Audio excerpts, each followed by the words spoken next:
বন্ধুর বউয়ের লগে যে আমার এইডা ছিল সেইডা কি আর বন্ধু জানে? যাকে আসল ঘটনা আপনাদের কইতেই হইব। আপনাদের আসল ঘটনা কই দেই। আসল ঘটনা হইল যে আমি একটা মায়ের লাগে না রিলেশন করতাম, মানে প্রেম, বুঝেন তো, রিলেশন করতাম। তো 2 থেকে 2.5 বছর হয়েছে। হ্যাঁ, 2.5 বছরের মতোই হবে ওর সাথে আমি রিলেশন করতাম, এখনো করি। বাট এর মধ্যে চিরল ফাটল ভাঙন কিছুই ধরে নাই। আর এই ভাঙন ধরারও একটা কারণ আছে। কারণটা কি বলতে হইব? দূর মিয়া, আপনারা হাসতেছেন কেন? হাসতেছেন আপনারা, লজ্জা পাইতেছি আমি। দূর মিয়া, যাকে আসল ঘটনা কয়ে দেই। এই চিরল ফাটল না ধরার কারণটা হচ্ছে এক্সামিনার সুন্দর মতো পইড়া যখন পরীক্ষা দিতে যায়, সে তো অবশ্যই পাশ করবই, আর কি কম লাগবো।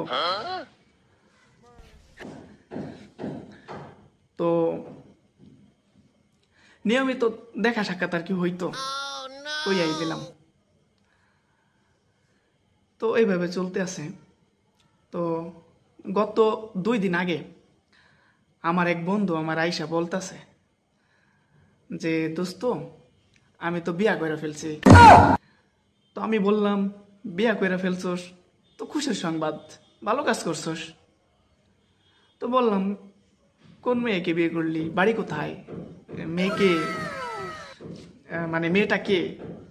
তখন বন্ধু আমারে ডিটেলস সম্পর্কে বলতেছে, মেয়ের ডিটেলস সব বলতেছে আমার। তো তখন মেয়ের ওই কথা শুনে আমি খুব মুচকে হাসতেছি যে, যার কথা বলতাছস তার লগেই আমার এইটা ছিল। যাকে আসল ঘটনা কয়ে দেই। তো পরে বন্ধু সবকিছু বলার পরে আমি ইচ্ছা মতো হাসতেছি, মানে উচ্চ স্বরে হাসতেছি না, যদি আমার বন্ধু আবার বুঝা ফেলে।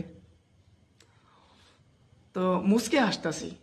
তো হঠাৎ করে বন্ধু আমারে বলতাছে, বন্ধু তুই হাসিস কেন? আমি বললাম যে আমি হাসতেছি, তুই যে কথাটা বললি আমাকে, আমার মাথায় শুধু ঘুরতেছে। হঠাৎ করে তুই এসে বললি যে, এই জন্য আমি হাসতেছি। তো বন্ধু আবার অতটা বুঝে সুঝে নেই যে আমি কেন হাসছি। যাকে তো বন্ধু চলে গেল। তো এখন আপনাদের বলি, বন্ধু তো চলেই গেছে। আরে দূর মিয়া, আমি হাসতেছি, আপনারা কেন হাসতেছেন?